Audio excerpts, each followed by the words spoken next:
would, please stand for the Pledge of Allegiance. I pledge allegiance to the flag of the United States of America and to the republic for which it stands, one nation, under God, indivisible, with liberty and justice for all. Sandy, could we have a roll call, please? Councilmember Shippers. Here. Coleman. Here. Ingalls. Here. King. Here. Mayor Folkins. Here. And if we could get a motion to approve the agenda, we do have an amended agenda. It has been amended to add a fiscal year 2019 Wellhead Protection Program grant, an agreement between the MDEQ and the City of Cadillac as item V1-C under the City Manager's report. I'll make a motion to approve the agenda as amended. Second. Councilmember Spolman. Yes. Ingalls. Yes. King. Yes. Shippers. Yes. Mayor Folkins. Yes, motion carries.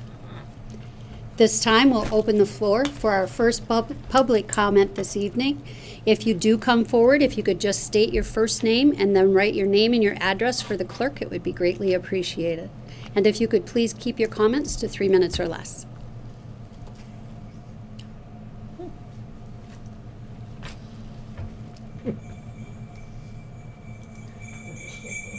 Wait, what? Is that Santa Claus?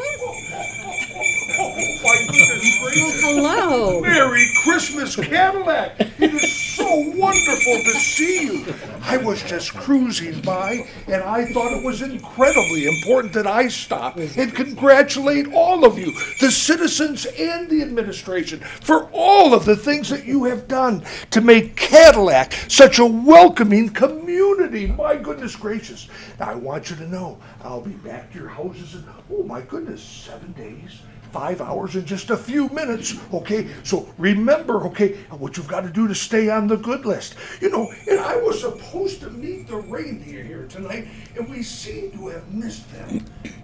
And I bet you guys are wonderful singers. Can we sing one song before I go? You know, Dasher and Dancer and Prancer and Vixen, Comet and Cupid and Donner and Blitzen. But do you recall the most famous reindeer of all? Wait a minute. There's something missing. Little Marcus, come on up here for a second. Come on up here. Oh my goodness. You know, downstate the last 4 days, it's been so incredibly foggy, I don't think even Rudolph could have cut through. I needed somebody 6'7" tall. Here we go. Come here, Marcus.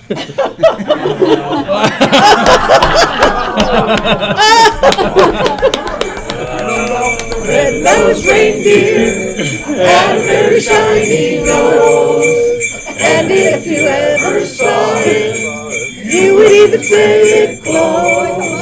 All of the other reindeer used to laugh and call him names. They never let poor Rudolph join in any reindeer games. Then one foggy Christmas Eve, Santa came to say, Rudolph, with your nose so bright, won't you guide my sleigh tonight?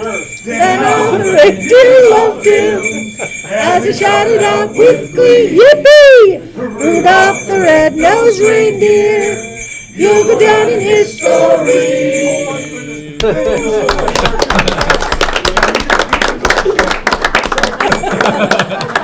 You should give all of yourselves a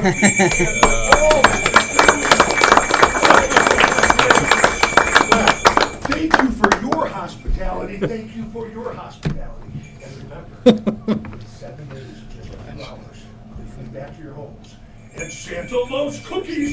Merry Christmas. See you soon. Thanks. Well, there you go. I don't think anybody can beat that. Okay, if there's no one else, we'll go ahead and close public comment and move to the approval of the consent agenda. This evening, we have the minutes from the regular meeting that was held on December 3rd, along with the closed session meeting minutes.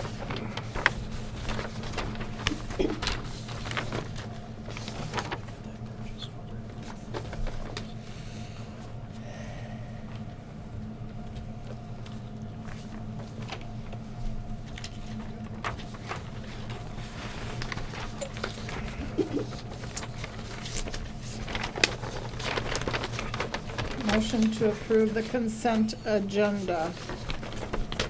Support. Councilmember Ingalls? Yes. King? Yes. Rivers? Yes. Spelman? Yes. Mayor Folkins? Yes, motion carries. So this evening, we do have 2 public hearings. And Marcus, would you like to introduce the first one, please? Yes, thank you, Mayor and members of the City Council. The first public hearing this evening is with respect to the consideration of the adoption of an ordinance that approves a lease agreement with the Wexford County Genealogy Association. The public information in the packet this evening is simply a repeat of what we had at our last meeting. In regards to this item, there's no new information that was prepared or put together for it. Unless there are questions from the City Council at this point, I would recommend opening up the public hearing for any public testimony. Okay. At this time, we'll open the floor again for public comment as it relates to this public hearing.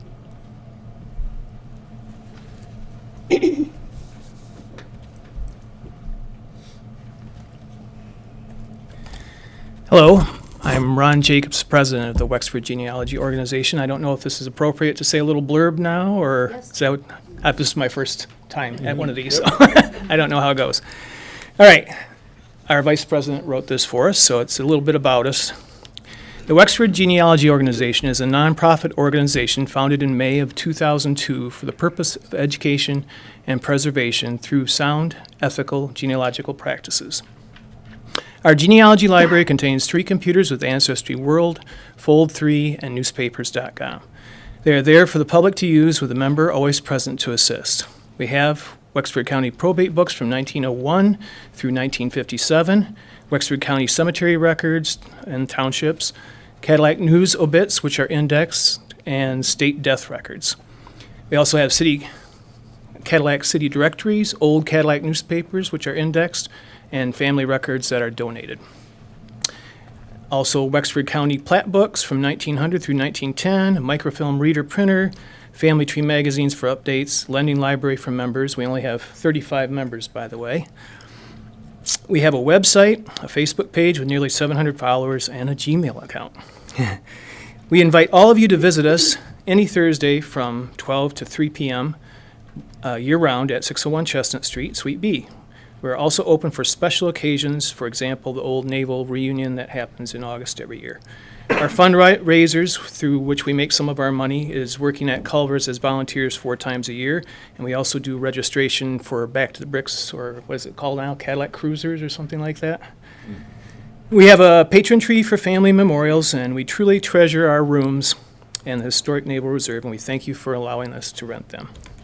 Thank you. Thank you.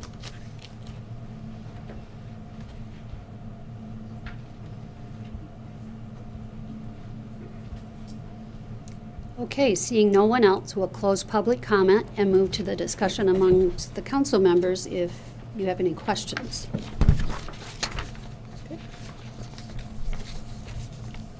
I think we already got the information last week. Yep. Marcus said nothing had updated.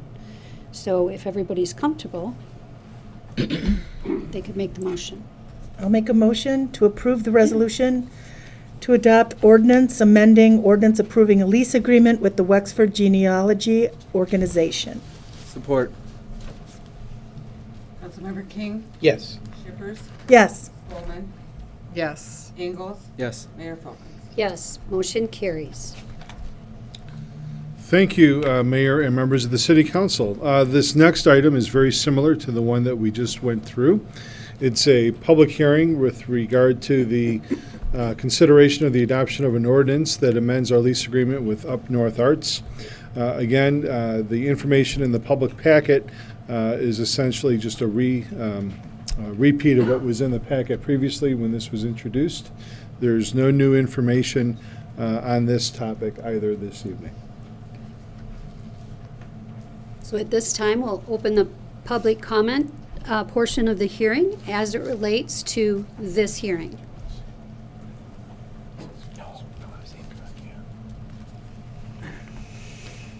My name is Jim Smith. I am currently the secretary of the board for Up North Arts. We are a nonprofit art center, the first one, I believe, in Cadillac. We've been incorporated since 2016. We've occupied our building since mid-year 2017. We want to thank the city very much for their patience with us as we struggled along to refurbish our part of the building and to do what we could. And we're extremely grateful for your redoing this lease with the amendment. Thank you very much.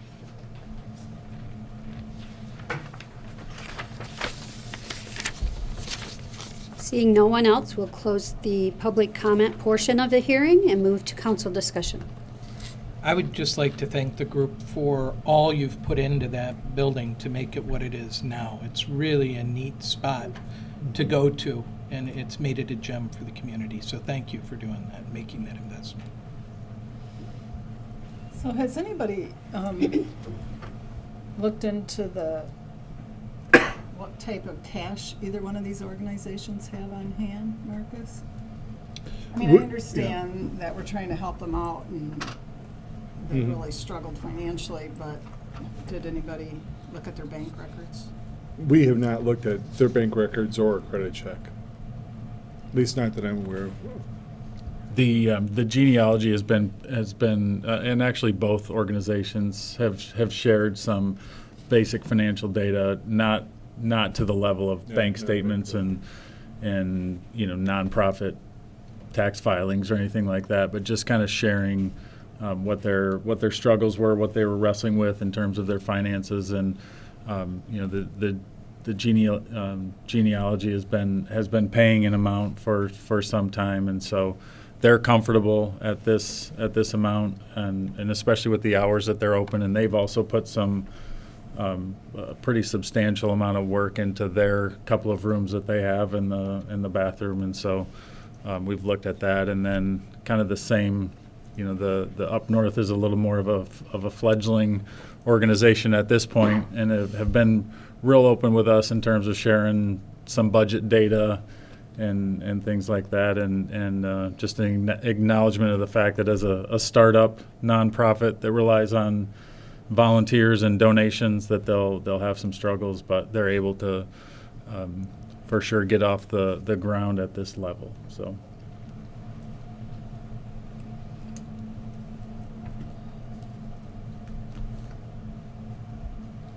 Do we have any confidence that they'll be able to pay this rent? Well, I think as we talked about when we set up the hearing, it's important that the city council recognizes that we are in a position where we are subsidizing all of the users within this facility.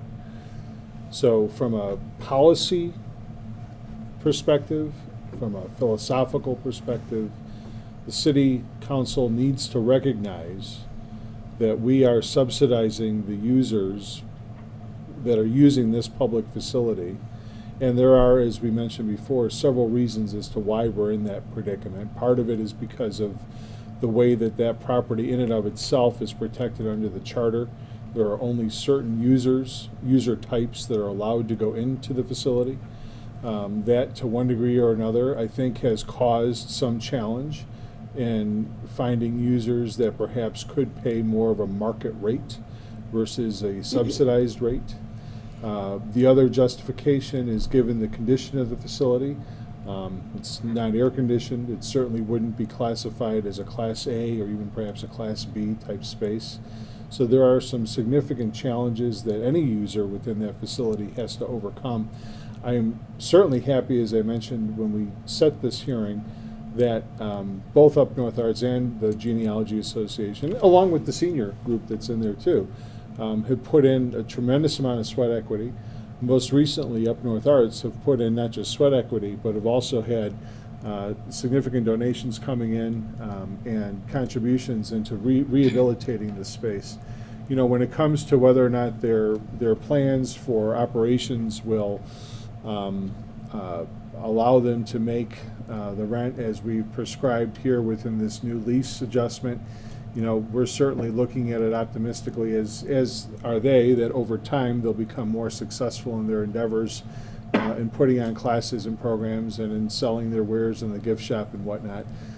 It's certainly possible that in a couple of years from now we'll be back here talking about this yet again. I don't know. I hope not. But I don't certainly want to say that without any question of any doubt that they're going to, you know, be able to shoot for the moon and actually get to the moon. I think that, you know, everyone's going to put their best foot forward, and we're here recommending that they're a good user to have in the space. They provide a good community service, and I think that, you know, we're better off keeping that space active with them as the tenant than we would be, you know, without. So. I would say that I had the opportunity to visit the seniors center over there, and I loved the synergy between Up North Arts and the three groups that are in there. Listening to the seniors talk about having them in the building, it's really brightened the place up. So they're getting along really well, and they appreciate having them there. Yeah, I've noticed that the few times that I've been there too. Mhm. And I don't want anybody to think that I don't support them. I ask these questions, you know, just that's the way I operate, kind of to get the more discussion out on the floor and to really explore why we're doing it. And yeah, I think they're doing a great job. I really like what they've done to the facility. It looks like 100 times better than what it used to look like. But yeah, at the same time, we have to, you know, juggle this and try to figure out a way that it can be something that's sustainable. And our investment as it continues in that facility. I know we've always tried to make a little bit of money so that we can put back into it. Pay the bills, keep the parking lot in shape and plow it. Buy a new furnace if we have to, or put a new roof on if we have to, and we've also talked about tearing it down and starting over, and I don't know whatever happened to that little Can't quite tear it down. plan. That would have to be a referendum of the people if we did that. Can't take the building away. Can look at without getting a referendum first in place. So. Okay. Okay. Would somebody be comfortable making that motion? Yeah, I will make the motion to approve the resolution to adopt the ordinance amending the ordinance approving a lease agreement with Up North Arts, Inc. And I do hope that you guys are successful and that we're not back here. I definitely think it's too early to throw in the towel on you guys, so good luck. I'll support. Oh, go ahead. Councilmember Shippers, Yes. Bowman, Yes. Ingalls, Yes. King, Yes. Mayor Folkins. Yes, motion carries.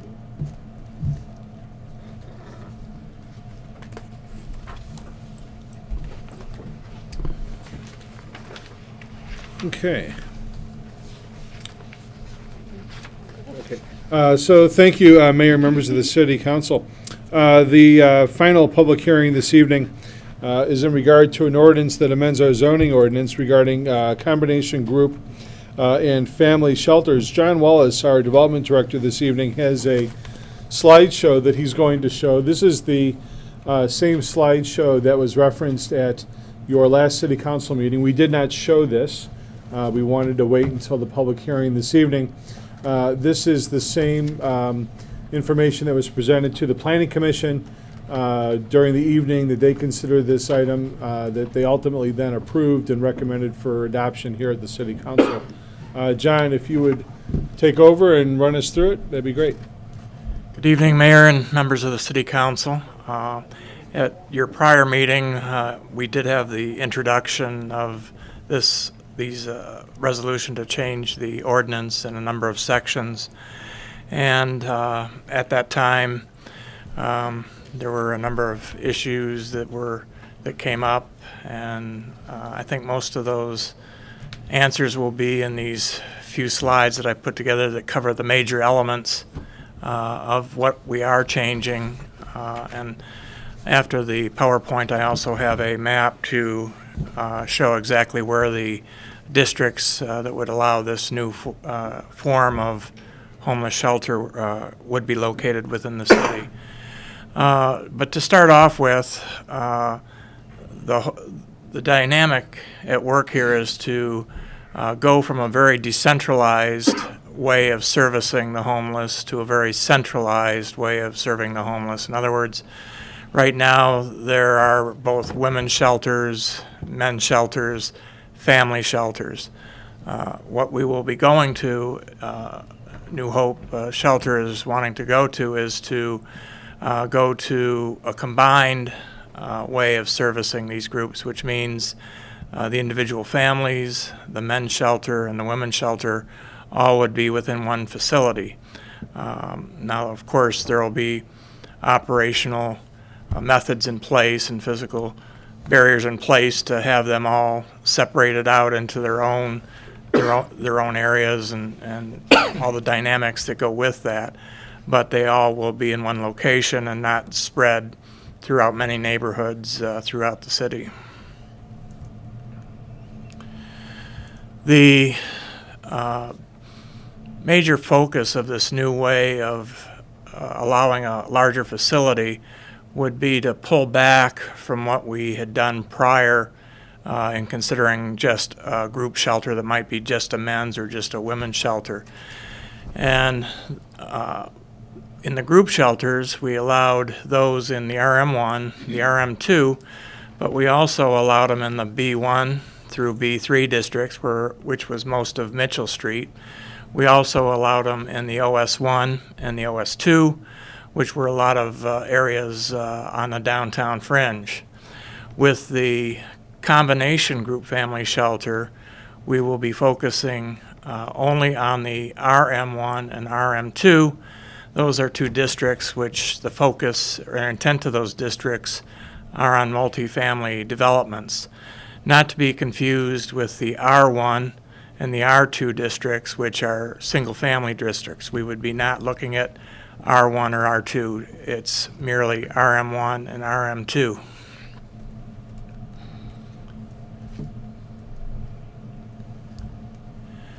The changes to the ordinance would be to list the new shelter within the ordinance, within the itemized list of uses within the district itself. So the RM1 and the RM2 would both, under the special use section, physically have the entry of the combination group family shelter mentioned within the ordinance.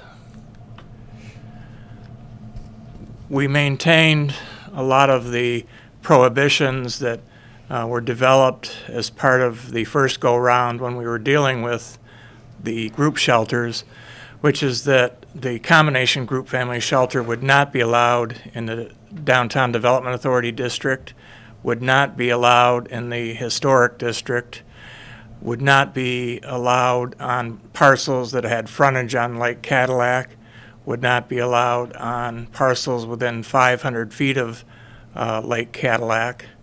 And much the same way as before, we would be requiring them to meet all applicable state, federal, and local codes as to their development project.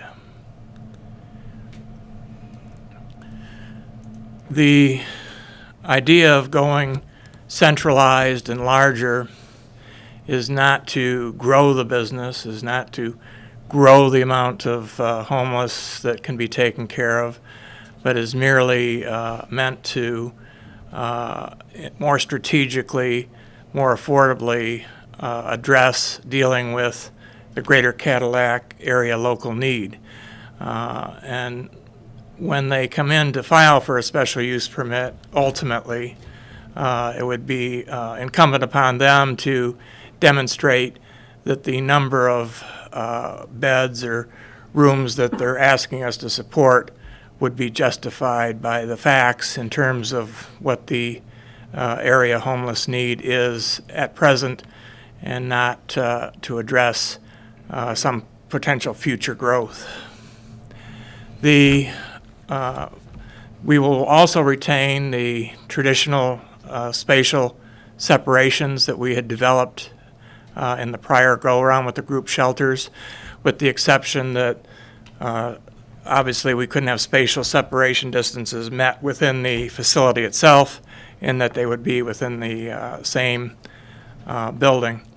And even though we're including a spatial separation, it's probably a moot point because if the strategy that's being outlaid for this project, the intent would be to meet the area homeless need. So it would be very difficult for a different applicant to come in and demonstrate that over and above their capacity, there was additional capacity needed to serve the homeless population, given that the first applicant had already chosen to demonstrate that they were meeting that. When we did the group shelter, we had a maximum of 16 beds. We're increasing that to 60. And again, that's taken into account that individual families, men and women's group shelter would all be within the same facility. At this point in time, we don't know if they would apply for the full capacity or some amount thereunder. But I didn't want to set it at a number where we'd be looking at coming back fairly quickly after adopting the code.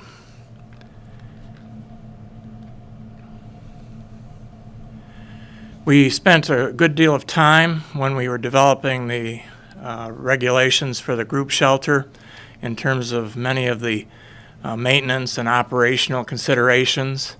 As you know, they require wraparound services. There's a lot of coaching on getting jobs and reactivating into the workforce and get different strategies for getting people back on their feet and plugged back into maintaining their own capabilities in their own housing.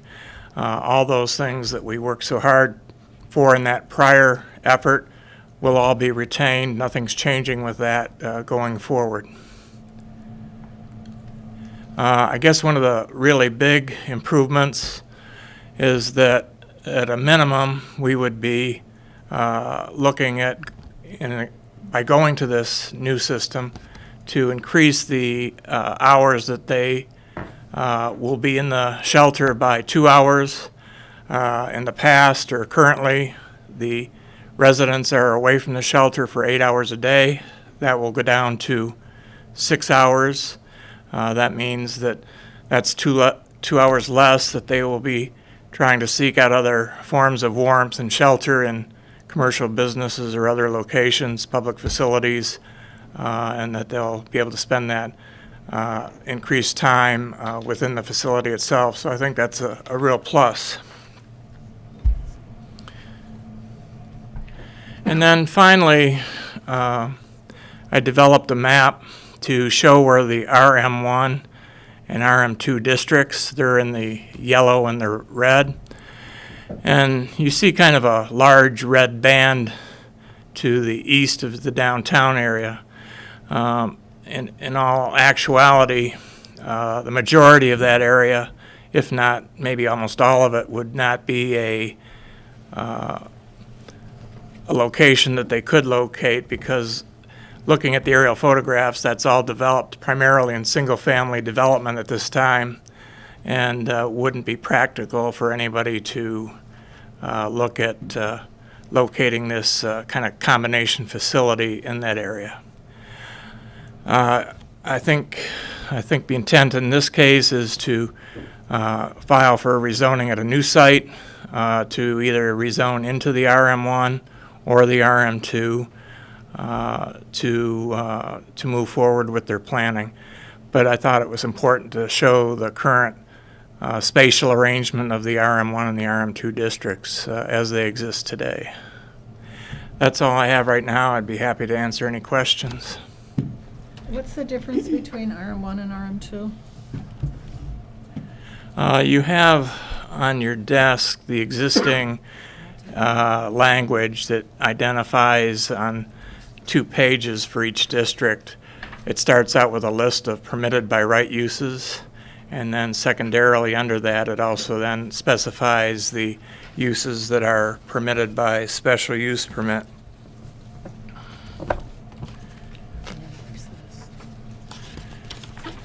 Describe it though. This describes it. Were you able to Multifamily, find that? Residential. It's the, Yeah.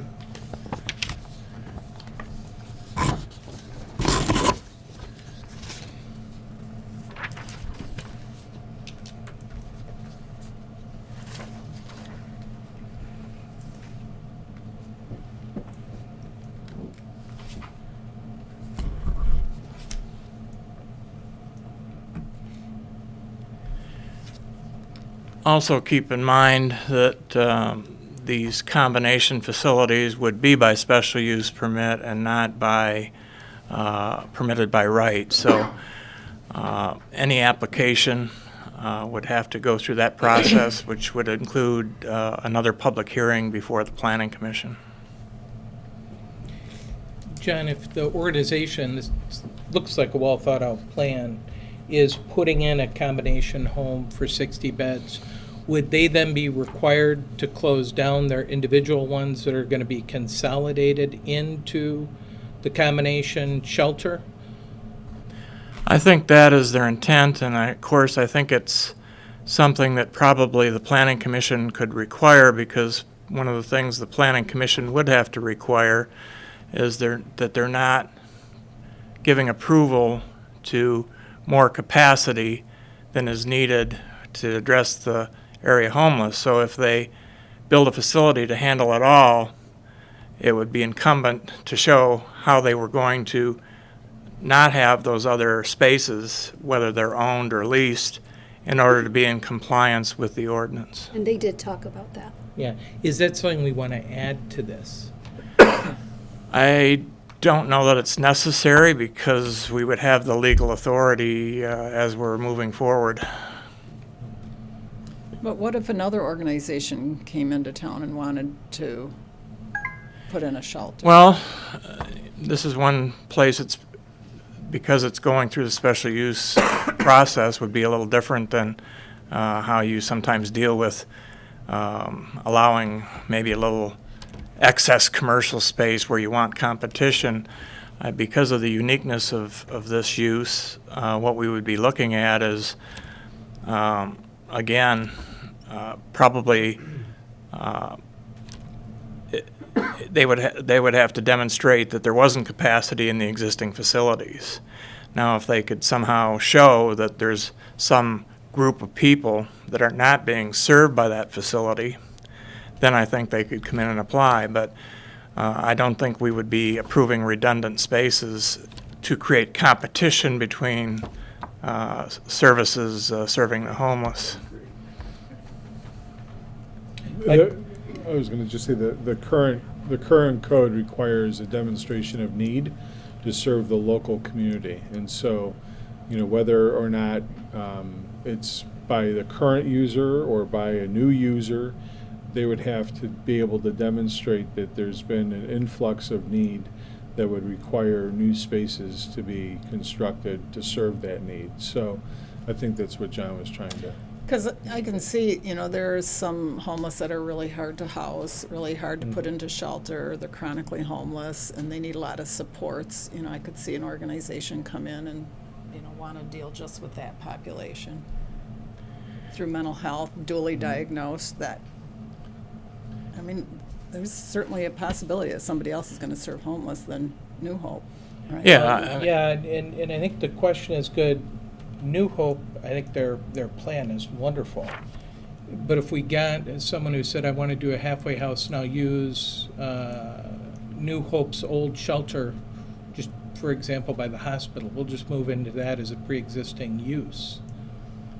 Are they able to do that if that doesn't have to be considered not a shelter once New Hope moves their population from that location into the combination shelter? Well, I think it becomes a bit of a challenge. I mean, I could see where for small users, say a church or somebody that maybe wanted to house a family, we wouldn't look at that as a substantial redundancy with New Hope.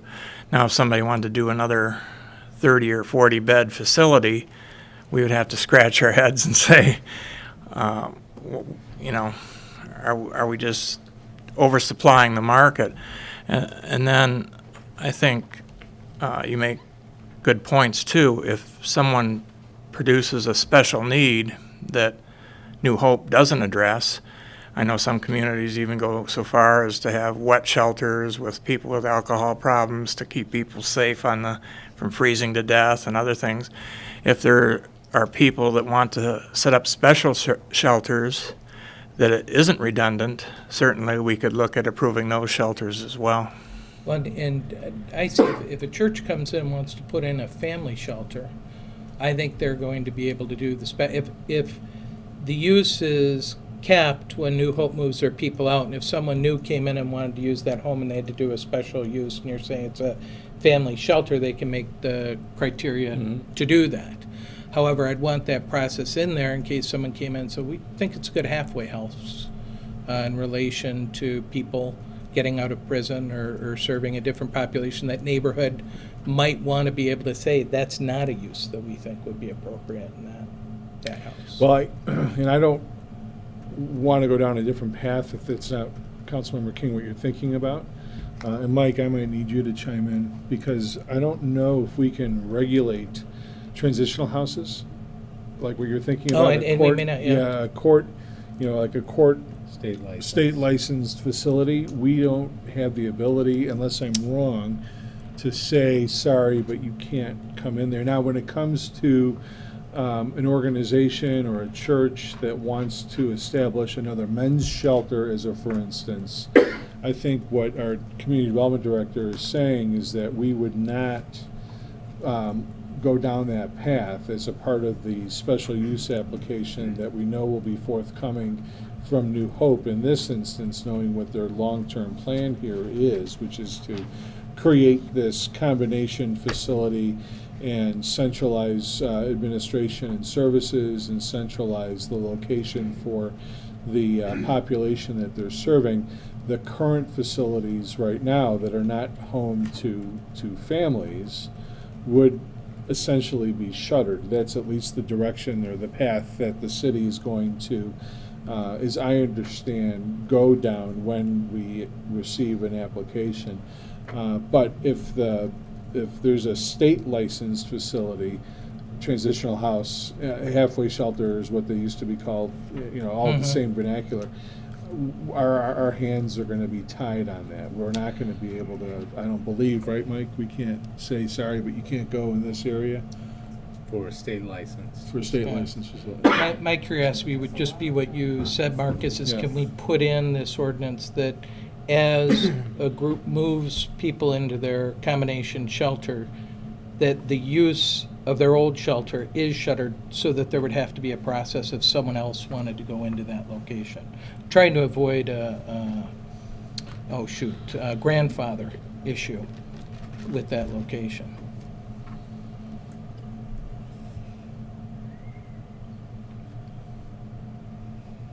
Yeah, I suspect it depends on the nature of the closing of that shelter, right? Mm-hmm. So where you have a passage of time of non-use and a manifest intent to abandon the use at that site, then depending on what your zoning ordinance would allow at that site, it may not any longer be a legal non-conforming use, if it is now. So one of the things I don't know off the top of my head is whether it is a legal non-conforming use now or whether it's conforming use. if it's conforming, it would remain conforming, and somebody could apply, albeit they would have to show a demonstrated need for that use. In order to do that, they're gonna have to look at other available shelters in the area to determine whether there is a need. And I think that's okay. That gives these neighborhoods the process, someone applying for a special use. I'm just saying, and even if places like New Hope said, when we move our people out of these shelters into the combination, we will declare them abandoned for that purpose, the old one, which we could put as an amendment to the ordinance, then we've got that protection in there.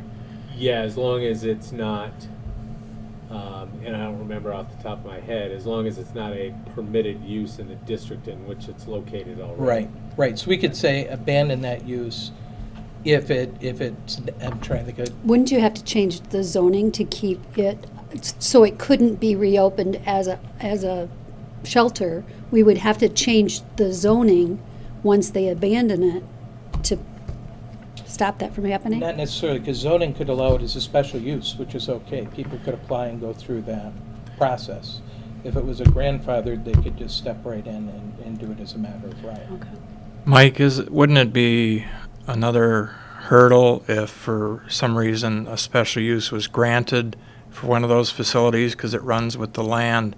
How could you undo a special use? Because the special use wouldn't run with the owner, it would run with the land, correct? It would run with the land, that's right. What would be a process? Could whoever obtained well, we don't know who that would be, but Well, let's Could take the current shelter now. What zoning district is it in? yeah, I'm not sure what it's in right now. I'm thinking Out by it the might be, hospital. it probably would be in one of the R1 through R4 districts, if I'm not mistaken. I think you're right, yeah. And so let's assume it's R3, is that a permitted use in the district? Because I don't think, as I recall, there was ever a special use permit. Two-family residential. That's correct. yeah. And so if it's not a Multifamily. permitted use, and it's not currently a use permitted One-family by R3 special is use one-family permit, residential. Family shelter is in R3. then it's arguably a legal non-conforming use.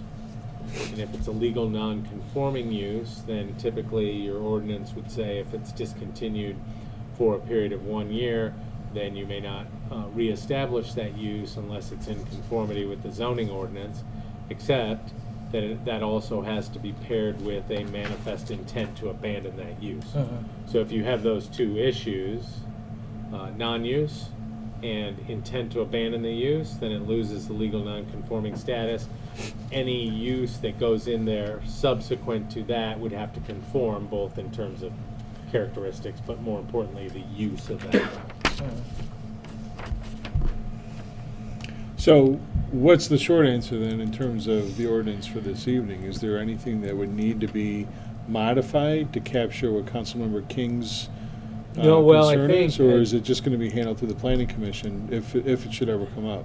I suspect the planning commission could, as a basis of the review and approval, attach to that a reasonable condition that if this is going to be a replacement shelter, that the other ones need to be closed.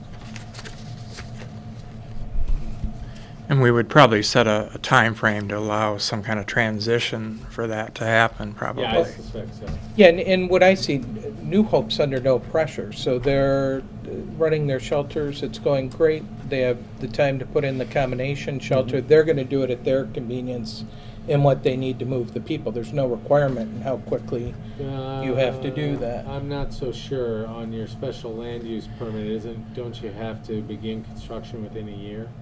I believe so. And then you may be able to extend it, I would think from a year of the time we give them occupancy permit, that all those transitions should be done and over, I would think. Any leases would have run out. It seems like they could achieve that time frame. Yeah, and the amendment I'm thinking of is very simple, Mike, because obviously anything that's allowed in zoning is allowed in the zoning. But if we put at such time as they transfer, they agree to deem the property that they're transferring people out of abandoned, that use abandoned, then that leaves the property to follow whatever the zoning regulations are. So are we For that property. trying to make sure that we're not over-serving the homeless population, or do we have houses that we don't want to be homeless shelters anymore? I think Like we have houses specifically? in neighborhoods that the neighbors may not want them to be certain types of shelters with this centralization of the population. And we think that if the special use permit still applied, that someone would scoop in, use that special use permit No, for something else? I think if you can, in that district, I think you still can ask for a special use permit, which I think is appropriate. That's why I think if New Hope deems that that use abandoned, someone else coming in, if a special use is allowed there, they can apply for a special use. And then they and have it to go can be through approved. planning commission, and we Yeah, have to go through the council and everything. and what I'm avoiding is someone coming in and saying, rather than doing a special use, it's actually a prior legal non-conforming use, and we get to use it automatically without going through any process. So does the special use go with the occupant or with the property, Mike? The property. Okay. But should the current organization that runs that property relocate their occupants to their new property, whether it's the current organization or a new body altogether, wouldn't they still need to meet that criteria in the ordinance with respect to demand? Yeah, so I don't think, I mean, maybe I understand this incorrectly, but the current, and I know we were talking a lot about New Hope shelters, so I don't want to get so myopic. Yeah, no, that's These- just for These example, these amendments cover any Anybody. and all. Right. Doesn't matter who the applicant is, right? We deal with land uses, not people or entities. So with respect to New Hope now, it's my understanding they don't have a special use permit.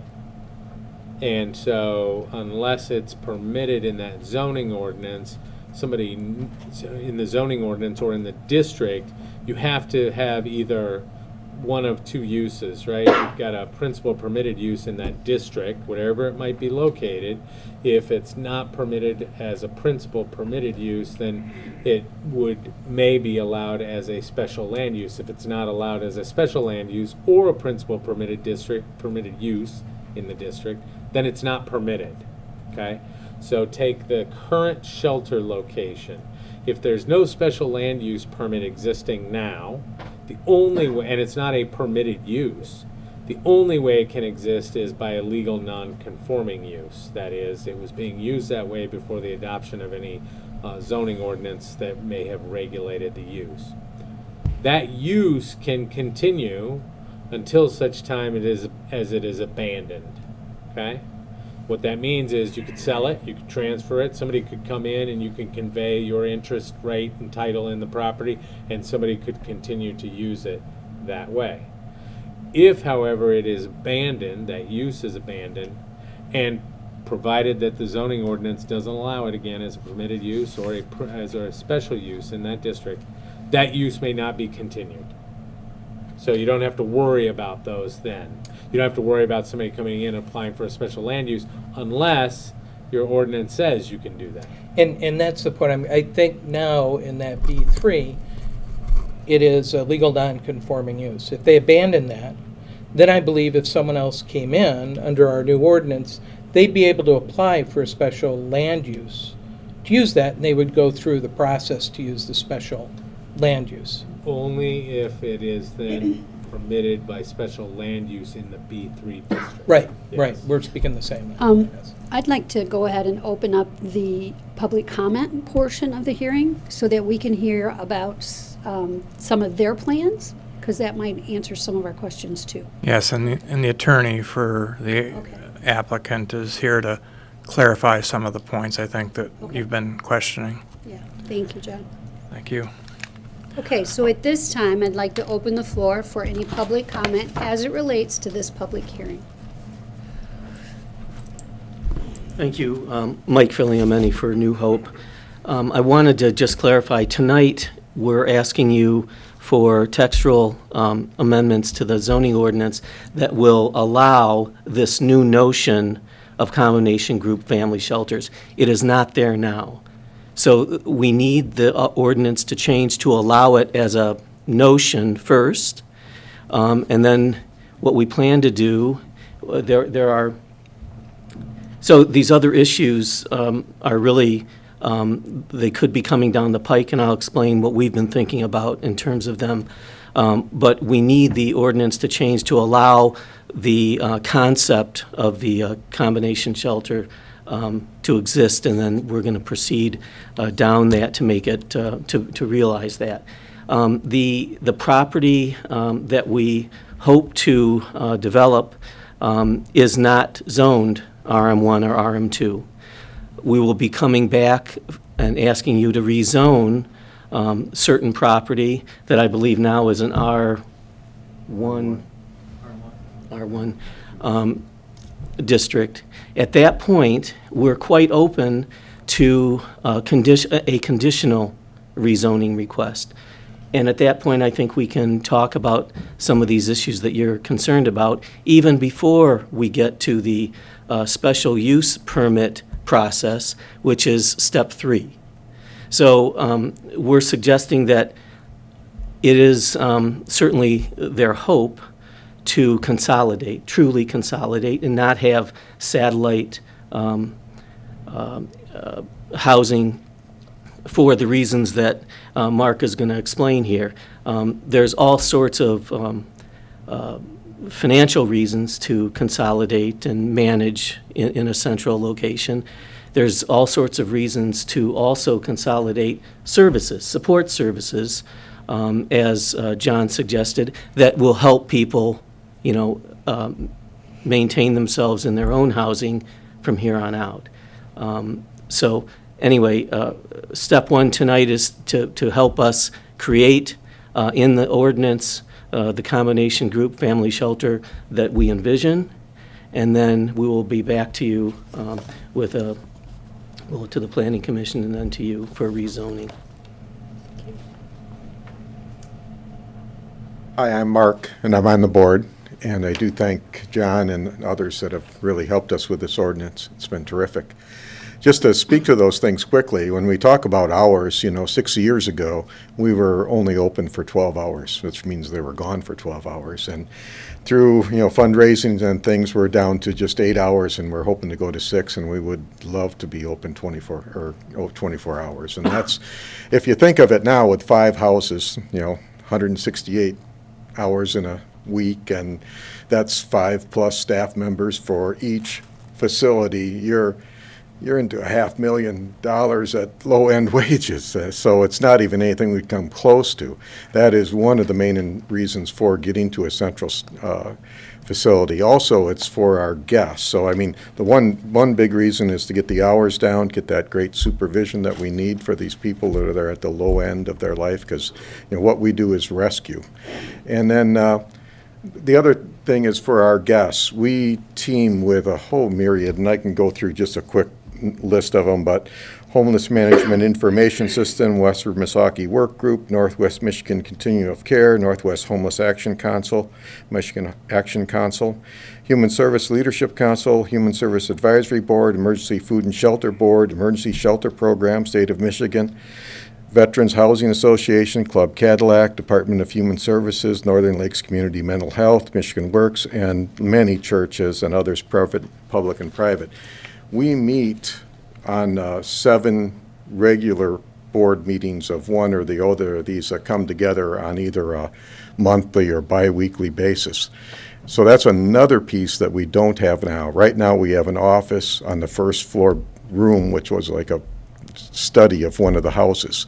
We're looking to put in a really nice conference room for 24 people that we can have those meetings in our place, and then we'll have other small meetings. So if any of these case managers, counselors, psychologists that come and work with these people, one of our guests, they can just grab a small conference room either after or before the meeting or anytime when they want to come over.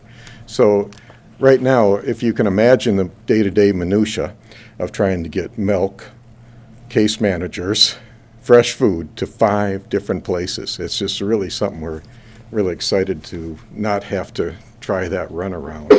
And we are, of the 5 houses, 4 are in the city of Cadillac. And the 2 of them are leased to the hospital. And they're right on Everett Street there. And with the exception of one house, which I think the hospital is going to get ready to tear down, the hospital has already tore down all the other houses on that block. So I don't know if it'll be parking or what their plans are in the future. But then the other 2 houses, we would sell just to raise funds to build. So it's not our intention to hang on to those houses in the city at all. Yep. I don't know if you have any other questions. We have a lot of other people here that are here to support us. If this would be the right time to have them just come up and voice They would support. like to, anyone can come up. All right. Anyone has the courage of the strength.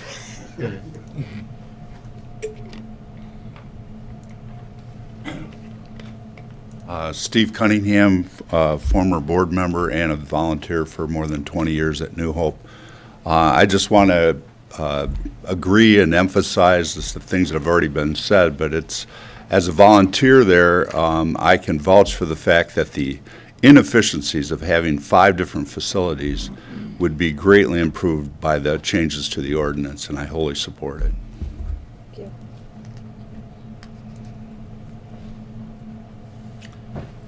I'm Troy Baxter, and I'm a pastor for a local church here in the community, Cornerstone. And I also serve on the board for New Hope Mission close to a year now. And I've been very busy in different projects related to this ministry. I support this amendment because I believe that if we're allowed to consolidate, we'll be able to better serve the people that are guests in the mission. And some of the spaces that were described and the proximity of where we'd like to go just works better. One of the models that we are wanting to follow after is encouraged by a national group. It's called Citygate now, and they've been doing this type of thing for homeless people all over the nation for over 125 years. So we're not creating a new wheel. We're just trying to go in the direction of a proven strategy that has worked well for other communities. Thank you. Thank you.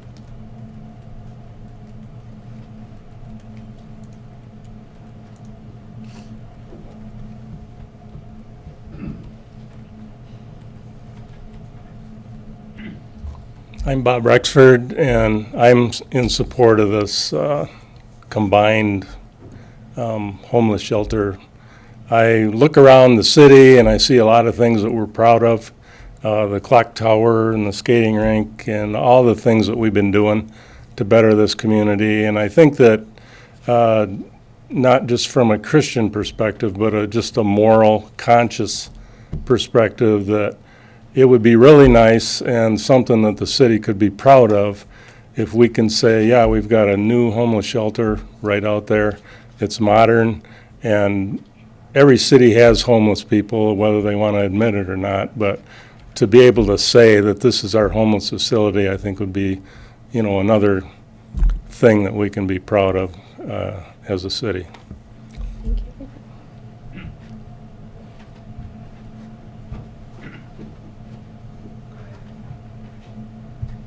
I'm Glenn Verberge. I'm also strongly in favor of this. I was very active actually in the one in Herring Township where I live. There are a lot of people just down on their luck. I've seen him in the frequent, a guy living in his truck for weeks and having a little porta potty in there, and there just are needy people who are trying hard, and this consolidation makes all the sense in the world.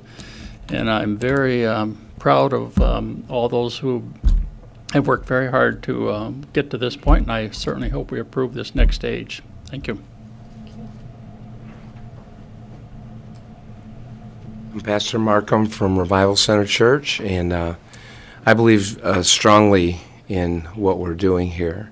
I think it's very important for our community. And as a pastor, I know that there's also not been enough facility for families. And because we have, of those shelters, we have 3 families that can be housed there. This summer, On our church property, we allowed 2 different families to camp on our church property because they had no place to go. And so I appreciate the fact that maybe this will be an additional help to some families in our community. One of those families had 2 little children, and we were appreciative of the opportunity that we had to let them stay. But at the same time, if there's more space for families, it will be a lot better situation in our community. Because these are families that are from our community. They just ended up in a difficult situation and lost housing and didn't have any. And so summertime works for camping at the Revival Center property. We just don't want to be known for that. Thank you.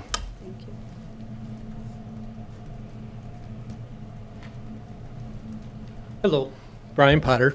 I was not planning on addressing you guys tonight, but for Councilmember King, I wanted to share the 2 county-run transitional houses both did have special use before the prior board, before you guys. As to the best of my knowledge, DHHS, Community Mental Health, outside of AFC homes, don't have anything within the city. So we have the 2 county-run transition houses, and we have the Oasis home, and then New Hope. And I just want the council to know I support New Hope fully.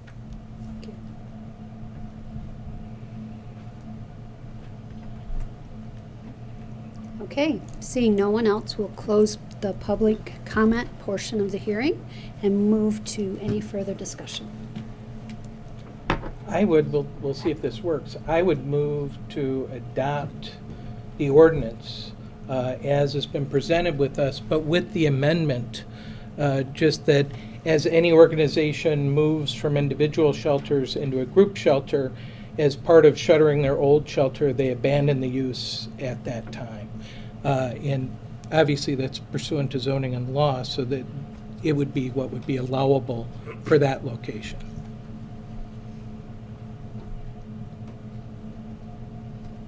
Is that necessary? Yeah, let me say too, I think I would, I'm not offering support on the motion, I would support that idea in a slightly different way if I had it in, paper as a part 2, like the lawyer for New Hope mentioned. That actually sounded like a better idea to me.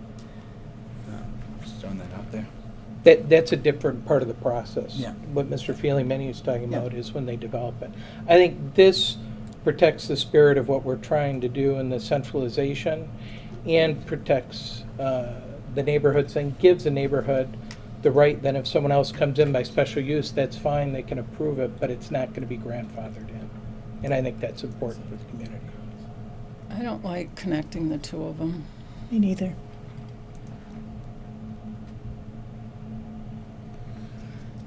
Well, there's motion on the table, so I think And it there doesn't needs sound to like be there's either support or it'll die. There could be another motion presented. I think that, just to throw out my own opinion, which is just opinion, I understand, Councilmember King, what your concept is, and I think that the spirit of what we're looking at doing this evening doesn't necessarily prevent what you're suggesting we do to essentially protect having an abundance of facilities or an overabundance of facilities from happening if it gets captured as a part of the second step when it goes to the planning commission. The second step, and this has the organization that's consolidating, that's not the issue, excuse me. Yeah. It is a different organization's ability to not have to go through a special use procedure in relation to the property that's being shuttered by the one that is consolidating. So it has nothing really to do with what the burden is on New Hope, because New Hope's... It's for anybody else. It's for anybody else coming in, and it's thinking ahead on that. But don't we discussed and we passed a zoning ordinance that put in place where shelters could be? And the only way that's going to be used properly is if when one shelter is shuttered that didn't have to have a special use before, abandons that prior legal non-conforming use, that puts the condition on a new organization that wants to use that property to go through the special use process. So there still could be one there, but they would have to go through the special use process. Whereas if that use is not abandoned, when we consolidate, there's a prior legal non-conforming use that someone could use that property without going through the special use So process. what you're saying is that in the areas that we zoned appropriate for shelters, they still have to apply for special use? We approve them Okay. as special use applications, yes. Okay. Yeah, I don't think we need to do this right now. Mike, do you have anything to add? Well, I was just looking at the ordinance and the proposed amendments to see where that text would be located, right? I mean, it's, you can certainly adopt the zoning amendments with or without further amendment, but if that's going to be a provision of the amendment, then it needs to fit in the construct that you have before you. And I'm just looking to see where you would include that, and it would have to be a provision under the development standards, I'm guessing, which would be under the basis of determination, section 46-747. Either under number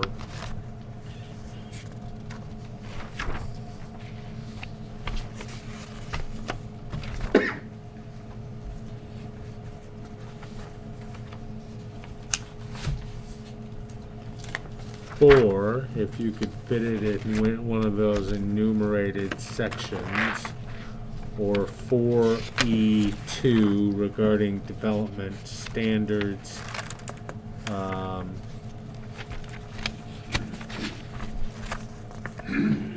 While we're having this discussion, do you mind if I ask somebody a question, Mayor?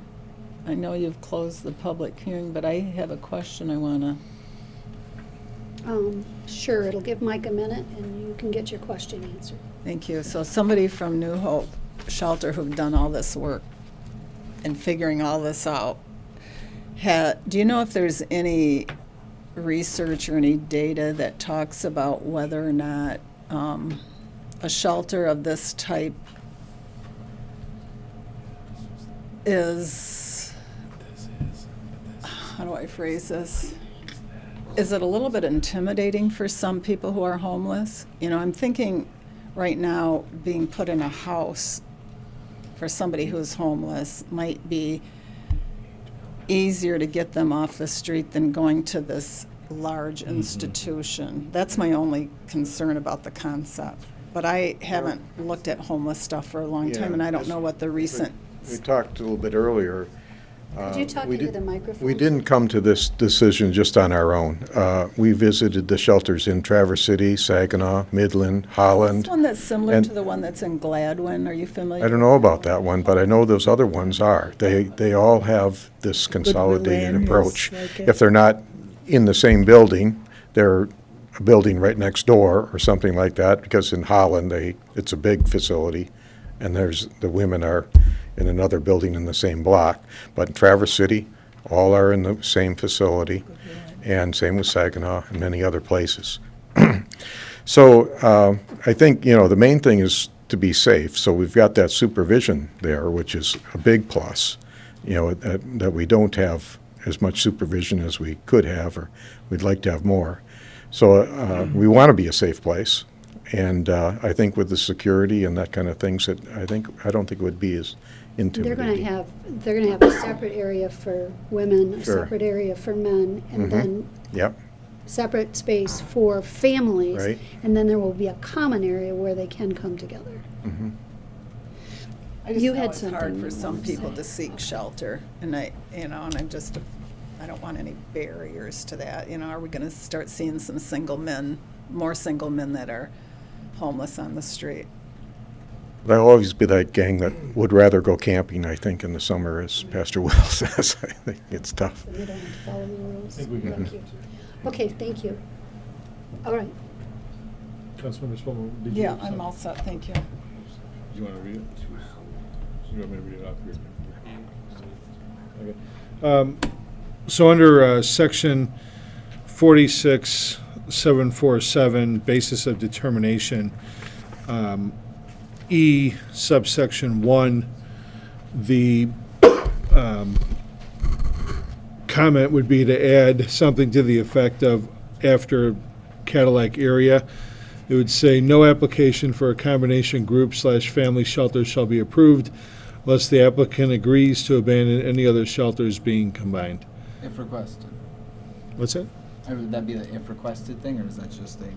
I don't think you need the if request. Yeah, we would just leave it as I read, as I stated. Well, it's sort of, I don't it's a language issue on, so presumably if you're doing, if you're filing an application for a combination group shelter, you could have a situation in which that combination group shelter is in response to a demonstrated need, that even with the combination group shelter, you could maintain the other shelters as part of the need, right? Like in this instance, when we describe a combination group shelter, I think the limitation is what, 60 beds? And so I can envision a scenario where somebody opens a combination group shelter consisting of something less than 60, say 30 beds or 20 beds, but still has a need for these other shelters, and it becomes an issue of financing rather than it. So you still have the demonstrated need portion. It's just that this combination one may not be as big as you might want. Does that make sense? Mm-hmm. So there could be a need for both without having to close or abandon one. And that's my only concern. So I agree. I agree with that as well. I think we should move forward with the request as it's presented. I'll make a motion to approve. There was We've got a already- motion on the table already. There is already a motion on the table, It wasn't, and it didn't wasn't go anywhere. supported. Okay, just want to make sure we all knew that. Okay. Oh. So now, I'll make a motion to approve the resolution to adopt the ordinance amending our zoning ordinance regarding combination group family shelters. support. Councilmember Spelman. Yes. Ingalls. Yes. King. No. Shippers. Yes. Mayor Folkins. Yes, motion carries. Good discussion. Okay.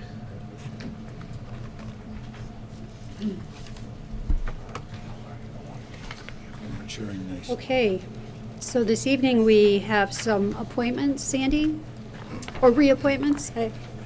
Yes, the first request is to approve the reappointment of Gwen Dubrovic to the Cadillac Historic Districts Commission for a 3-year term to expire on December 31st, 2021. I'll make a motion to approve the reappointment of Gwen Dubrovic to the Cadillac Historic District Commission for a 3-year term to expire on December 31st, 2021. Support? Councilmember Ingalls. Yes. King. Yes. Shippers. Yes. Spelman. Yes. Mayor Folkins. Yes, motion carries. Next request is to approve the reappointment of Mark Snyder to the Cadillac Historic Districts Commission for a 3-year term to expire on December 31st, 2021. I would make a motion for the reappointment of Mark Snyder to the Cadillac Historic Districts Commission for a 3-year term to expire on December 31, 2021. Support. Councilmember King. Yes. Shippers. Yes. Coleman. Yes. Ingalls. Yes. Mayor Folkins. Yes, motion carries. Okay, that'll take us to the city manager's report for this evening. Thank you, Mayor and members of the City Council. As customary, at the last meeting of the calendar year, we provide a schedule for council to consider for setting your regular meetings for the next calendar year. Also, as customary, there are a few dates throughout the course of the calendar year that goes a little bit different than our normal meeting schedule of the first and third Mondays of the month. If you'll humor me, I will just go through the communication in brief. So the regular city council meetings are being proposed for the first and third Mondays starting at 6 o'clock p.m., except for the following months. In January, schedule one regular meeting for the third Tuesday, January 22nd, 2019. Due to Christmas, New Year's, and Martin Luther King Jr. holidays, city offices are closed on December 24th, 25th, and 31st of 2018, in addition to January 1st and 21st respectively. It's also common, very much so, for staff to take time off during that period of time. The second adjustment is in July. Schedule one meeting for the third Monday, July 15th, 2019.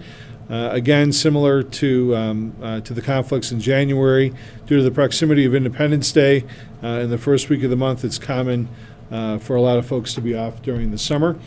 In September, schedule the first meeting of the month for Tuesday, September 3rd, 2019, due to our offices being closed on the 2nd for Labor Day.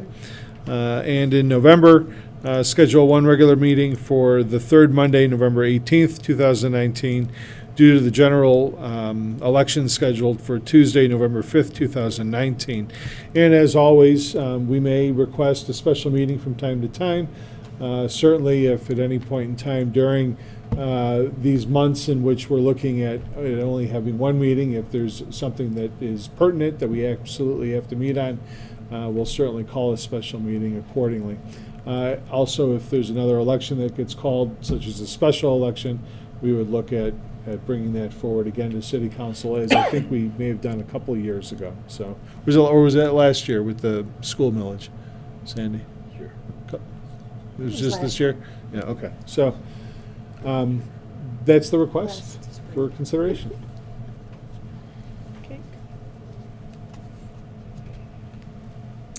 Okay, so if everyone is okay with that, would someone like to make that motion? I'll make a motion to approve the calendar year 2019 council meeting schedule as presented. Support. Councilmember Shippers, Yes. Bowman, Yes. King, Yes. Ingalls, Yes. Mayor Folkins. Yes, motion carries. Thank you, council members. If you would please grab your calendars, or at least look at the calendar in front of you. The next item is another scheduling-related item. We're looking at setting our fiscal year 2020 budget work sessions. Last year, we had 2 work sessions. We're looking at scheduling 2 work sessions this evening for our next year's planning. And similar to last year, if we find that we would like some additional time to schedule additional work sessions, we certainly have that flexibility within the calendar to do so accordingly. 2 dates being recommended this evening, February 4th, 2019 at 4:15 p.m. That would be for our discussion and review of our city goals and our capital improvement program. And then our second date as a special meeting / work session would be March 18th, 2019 at 4:15 p.m. Regarding the annual operating budget. I'm sorry, March what? 19th, or excuse me, 18th, sorry, March 18th. That's the third Monday of March. God bless you. Bless you. So it's the first Monday, these are regular meeting dates as they are, so they're starting early. Like it works for everyone? So. I'll make a motion to approve the fiscal year 2020 budget work session dates as presented. Support. Councilmember Spelman. Yes. Ingalls. Yes. King. Yes. Shippers. Yes. Mayor Folkins. Yes, motion carries. Thank you, Mayor and members of the City Council. Okay. This is the last-minute ad that we had for this evening. This is in regards to a wellhead protection grant with the DEQ for the state's 2019 fiscal year. We received this last week, Interestingly, though, however, the paperwork from the DEQ shows a start date of October 1st, 2018.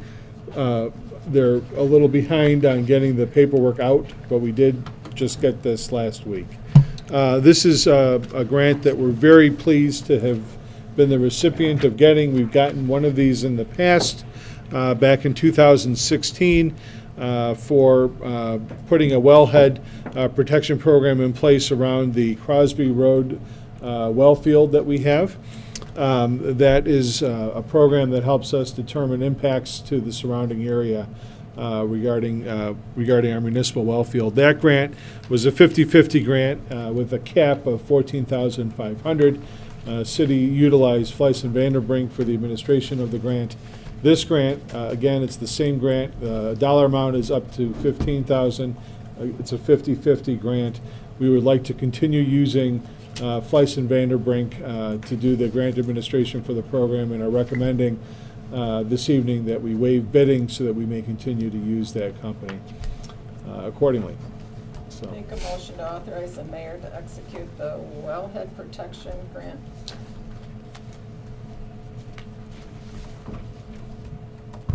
Between the city and the Michigan Department of Environmental Quality. Support. Sorry, I thought the waiving competitive bidding one would have been first. That's okay. That's why I Yeah. paused. that's right. Councilmember Ingalls? Yes. King? Yes. Shippers? Yes. Coleman? Yes. Mayor Folkins? Yes, motion carries. And then a motion, I move to waive competitive bidding and appoint Fleiss and Vandenbrink to administer the wellhead protection grant. Support. Councilmember King? Yes. Shippers? Yes. Coleman? Yes. Ingalls? Yes. Mayor Folkins? Yes, motion carries. Nice job getting that. Yeah. Yeah. Okay, this evening we do have the minutes from the Wexford County Airport Authority from their September meeting. And at this time, we'll open the floor for our second public comment. Seeing no one, we'll close public comment and move to the good of the order, if anyone has anything. Happy holidays, everybody. Yes, happy holidays. You know, I saw that, I have something. I saw that Harry Youngman Yeah. passed away, and Harry spent many hours sitting in that chair where Mike is sitting right now, and he always had a few very good words to offer from time to time, and some that would just get us all chuckling. So Some that we couldn't understand. yes, there was that too. But it was always a pleasure to see him, and he'll be greatly missed. I know. I was reading his obituary and learned things that I did not know about Harry. You do learn a lot when you look at obituaries. And his wife just died in November. Yeah. Right. So I liked Harry. I liked He was a Harry a good lot. guy. I went to the funeral home on Saturday, and it was nice to see the people there and to talk to people who knew him. And then the comments on Facebook, there's a little thread going on. With his daughter Sue. Yeah. Quite a character. The first time I met him, when he was here, he told me that the reason that he came here every other Monday night was for his entertainment. So he said it was better than TV. He always told me he was writing a book. He was. I've got a That's manuscript. yeah. He gave me a manuscript. He would drop off chapters every once in a while in the extension office. Yeah. Well, I've got a more boring comment. Tonight, everything that we do, it's good to learn and tweak. And Councilmember Spolman's comments on the financials when we're subsidizing groups that we really support in the community is really well taken. And I thought maybe what we can do is work on and have Marcus work on with Mike as part of the process for that, just doing an affidavit of need that organizations would submit when we're going to do that. Because then that lives up to our fiduciary responsibility. You know, I'm confident we all were in Up North. They put a lot of money in. I don't think they have much more than that. But I think it's our responsibility to make sure that when we do that, we've documented why we're doing it. So. Youth Council is meeting this Wednesday. At We 4. have another member. We have another member. Yep. So, Good. Okay. There's nothing else then. We're going to have to go into closed session this evening. So if someone would make that motion to get us there? Make a motion to adjourn to closed session to consult with the city attorney regarding trial or settlement strategy in connection with Wexford County Circuit Court Consolidated Case Numbers 13-24803-CH and 17-27610-CZ. Terry D. LLC et al. Versus Clam Lake Township, and Herring Charter Township versus City of Cadillac, and Hop Family LLC and City of Cadillac versus Herring Charter Township and Clam Lake Township. And to discuss a confidential written legal opinion with the city attorney, and we would like to invite Jeff Dietland, the Director of Utilities, to join us. support. Councilmember Shippers? Yes. Coleman? Yes. Ingalls? Yes. King? Yes. Mayor Folkins? Yes, motion carries. All right, would someone like to make a motion to bring us back into open session? I'll make a motion to return to open session. Support. Councilmember Spelman? Yes. Ingalls? Yes. King? Yes. Shippers? Yes. Mayor Folkins? Yes. Okay. Mayor and members of the city council, there is one item to report on this evening. This is with respect to the Lake Mitchell Sewer Authority. Unfortunately, the Lake Mitchell Sewer Authority has recently informed the city that it does not intend to honor the new contract with the city that was approved by both the city council and the Lake Mitchell Sewer Authority Board back in September of 2017. After paying under the terms of the contract in a letter dated November 26, 2018, the Lake Mitchell Sewer Authority Chair, Bob Hilty, admits that the Lake Mitchell Sewer Authority Board approved the contract, but he now claims that the Lake Mitchell Sewer Authority has rescinded its approval. The authority now wants to renegotiate the terms that it has already agreed to and upon which the city and the LMSA have relied upon since May of 2017.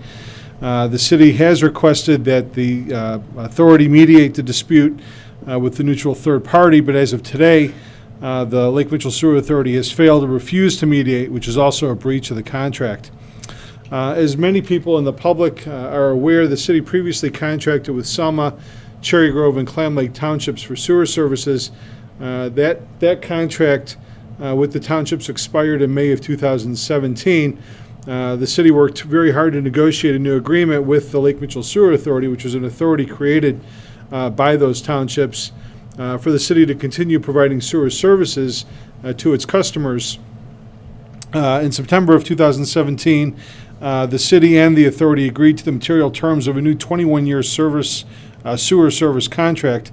The sewer rates in the contract reflect the actual cost of the service provided by the city, and more importantly, the contract provides a cost structure very similar to what residents of the city pay for service. It's certainly very disappointing that the Lake Mitchell Sewer Authority has chosen to act in bad faith by refusing to honor the contract that it approved more than a year ago. Despite this, the city has continuously provided sewer service to the Lake Mitchell Sewer Authority's customers.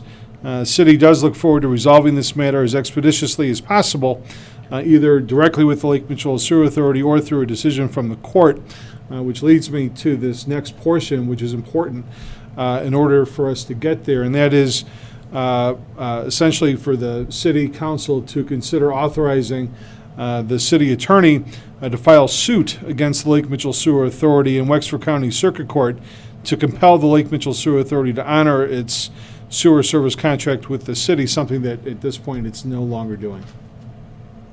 So I'll make that motion to, as you said, to authorize the city attorney to file suit as per what you spoke. Support. Councilmember Ingalls? Yes. King? Yes. Shippers? Yes. Coleman? Yes. Mayor Folkins? Yes. Motion carries. And with that, we'll adjourn the meeting. Thank you, everybody.